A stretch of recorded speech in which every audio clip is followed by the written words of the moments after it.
privilege for me tonight to have the opportunity to introduce to you six-time IRONMAN World Champion, IRONMAN Hall of Fame inductee, six-time Triathlete of the Year. Okay, here's one. 21 race undefeated streak, which is just crazy. He raced Nice, France. He raced it 10 times, and he won it 10 times. Truly a blessing in my life as I've had the opportunity to get to know this gentleman over the past years. I'd like to introduce to you Mark Allen.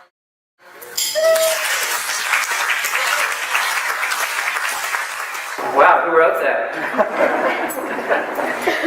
You know, you guys are the volunteers, and there's really only two words that I truly need to say to you, and that is thank you. You allowed me to create some amazing experiences here, to see my own soul on the lava out there at the Ironman each and every year. Thank you for the work that you put in. Thank you for the time, the effort that you put in as volunteers, but most importantly, thank you for the spirit of aloha that you extended to me and that you extend to every other athlete who comes to this race. When I would arrive and the volunteers would greet me, they would welcome me, I was part of the ohana. I was welcomed to this island like no other race on the planet, and that is also what makes this race so special. There are volunteers all over this beautiful Mother Earth, but there's none as special as each of you, and it's because of your spirit of aloha that separates and makes the experience here so amazing. And it's not just me that reflects this feeling, it's every other athlete, it's every athlete who has done this race. Every athlete here has an experience that they go home and they talk about, and a lot of that experience that they express to their family and friends is because of each of you and what you do to make this the most amazing race on the planet. One of those athletes is one that raced last year, and it's an athlete that I coach. His name is Leo DiCanio. He's 220 pounds, so he's more like linebacker than triathlete, but his passion for the sport runs as deep as anyone. Just a brief history of Leo. In his first race, a sprint race in Dead Flat, Florida, he finished dead last. That did not satisfy him. He came back the next year and he finished in that same sprint race dead last. That's when he decided he needed some help, and so he called me up and I started coaching him, working with him, developing his fitness as a triathlete. He moved up, he completed some sprint races, he moved up to Olympic distance, he moved up to doing some 70.3 races. He eventually did several Ironman races, and last year in Kona, he came here to do the IRONMAN World Championship. Now, Leo is someone that was more concerned about making sure that he made each of the cutoffs so that he could actually complete the race. He was not here to win it. He was here to truly experience it. And he said from the very first moments that he came, the volunteers were indispensable and such an incredible part of that experience. He said, you know, he was nervous about where to find where he was supposed to check in, where he was supposed to put his bags for the race. He was on the pier and he goes, "Is that buoy way out there, the halfway point?" And one of the volunteers said, "That buoy that you're talking about way out there, that's not even the halfway to halfway." But he reminded me in a conversation that we had that each of those volunteers told him the truth and truly helped him out. On race day, right away, he was alone on the swim because all of the other swimmers were way out ahead of him. But there was a volunteer on a paddleboard who was just guiding him through that swim. She saw that he needed help. He couldn't veer off the course too far, otherwise he wouldn't make the cutoff. She was with him the entire swim, just making sure that Leo was on pace and on track. And about 2 miles into it, he stopped and he said, "What's your name?" And she said, "Rochelle." And he said, "Thank you."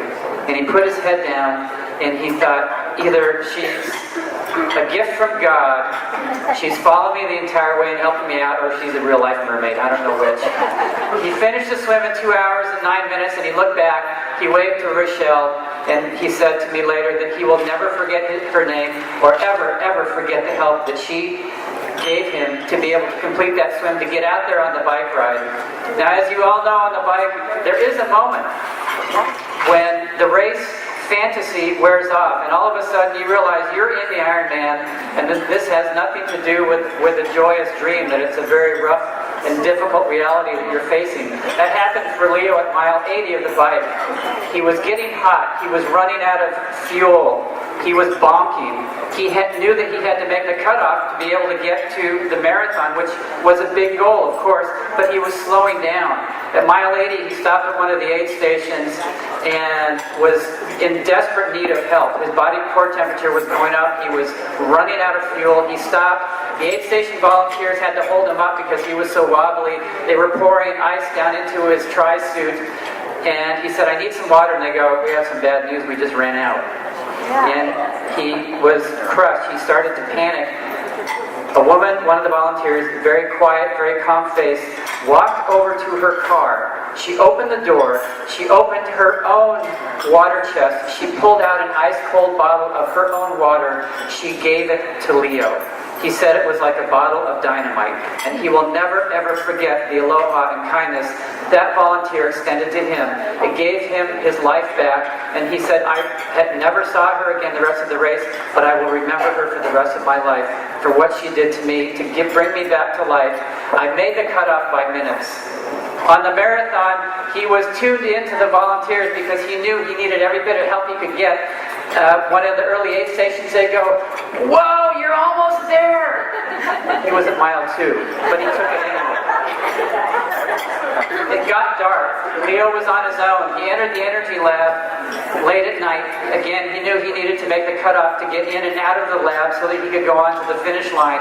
His Garmin watch ran out of battery, so all of a sudden he had no idea what time it was, and he was starting to get nervous. He made the turn. He headed back to come out of the lab, and he was really not sure if he could do it. One of the volunteers at one of the aid stations started walking with him and running with him because they knew that he needed some support, he needed help, he needed encouragement. It was a young surfer-looking boy with blonde hair, and this guy was right next to me. He's going, "Come on, Leo, I know you can do it, but you've got to run, you cannot stop." He knew he couldn't stop. But this gave him energy. He made it out of the energy lab with 7 minutes to spare. He made it back onto the Queen K, and then it started to rain. And the rain did something to his body, and he felt heavy, and he slowed down, and he didn't know if he could finish. And he was all alone. Just then, a volunteer on a scooter pulled up and goes, "You okay?" And he goes, "Yeah, I think so, but I don't know if I'm going to make it." And the woman on the scooter looked and she saw where they were and she did some calculations and she said, "It's going to be close, but you've got to run." He's thinking, this is a consistent message I'm getting. 2 miles later, the woman pulled back up to him with the scooter. He had started to be able to run again, and she goes, "Leo, you are going to make it, but you've got to run these final 2 miles." He made it to Palani Road. He headed down. He got onto Kuakini. Another volunteer started running with him, a guy named James. And James said, "You are going to make it, Leo. I know. I'm going to peel off because I want to get to the finish line. I want to be there, and I want to see you cross that finish line." He made it onto Ali'i Drive, and I want to read you the words that he wrote in an email to me about what that meant. I need my glasses. I'm approaching 60. As I made it onto Ali'i, my mind, body, and soul lit up with the electricity, the red carpet, the lights, and a massive crowd. I took my time and I finished with less than 4 minutes to go to midnight. I was an Ironman. The volunteers of the IRONMAN World Championship showed me what the true spirit of aloha was all about, by going beyond any and all expectations and selflessly giving themselves so that others could succeed. I want to thank each of you and every volunteer from the bottom of my heart for helping me and 2,300 other athletes achieve their dream. Ironman World Champion finisher 16:56:02, number 909, Leo DiCanio.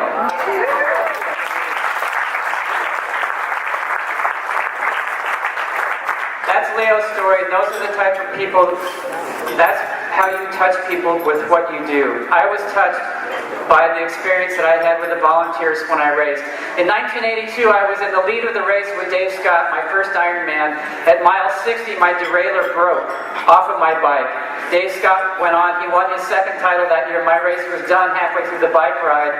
A volunteer got in his truck, his pickup truck, threw my bike in the back, and drove me all the way back into town, into the transition area. In 1984, I came off the bike 12 and a half minutes ahead of everybody else in the race. A massive lead that led to a massive meltdown. I ended up walking on the marathon. At about mile 21, I was approaching an aid station, and one of the volunteers there was looking at me, and he saw that I was being shadowed by the medical crew that pulls people off the course who were not looking too good. He saw that they were hovering over me, and they were about ready to pull me. I came into the aid station. He said, "Hey, hold on a second."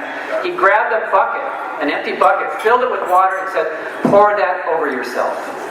I poured that water over myself, and I must have looked so much better, wet and cool, to those medical guys than hot and dry, because they just waved in and went on. I finished in 5th place that year. A special thanks to that special volunteer who got me to the finish line.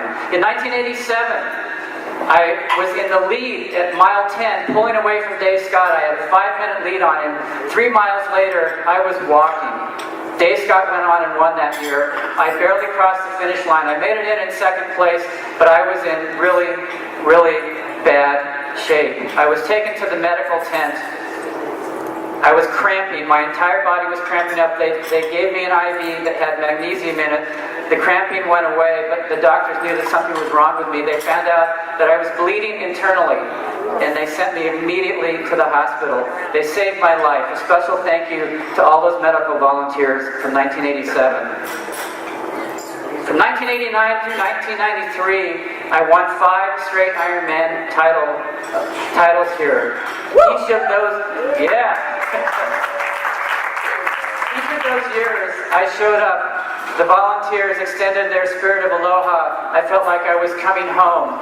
I was welcomed in. Each of those years, all I had to do was to show up, pick up my packet, come down to the race morning, pump my tires up, and go to the swim start. That's all I had to do. Everything else was taken care of by you. Thank you to all the special volunteers who helped me those 5 years. In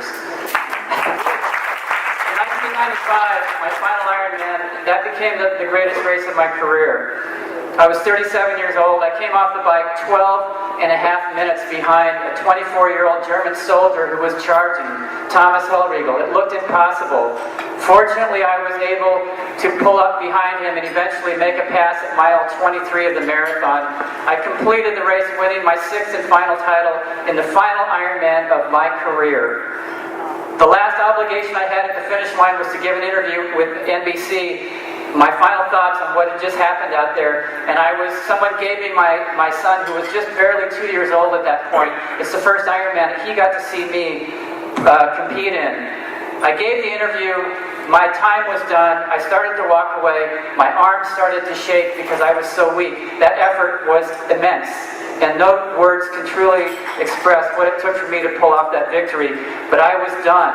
My arms started to shake, and I said, "Somebody's got to take him, I'm going to drop him." Somebody grabbed my son. I took 2 more steps, my legs locked up, I could no longer walk. I bent over, I started throwing up.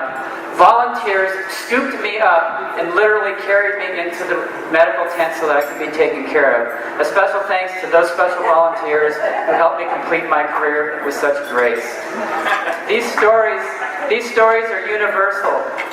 They are what you do. You guys hold the spirit of the Ironman. You help create it with your spirit of aloha. Thank you for the work that you do. Thank you for the time that you put in. Thank you for the countless hours that only you know that you put in to help this to be a great race. And most importantly, thanks to each and every one of you for your spirit of aloha that you give to all of us. Have a good evening.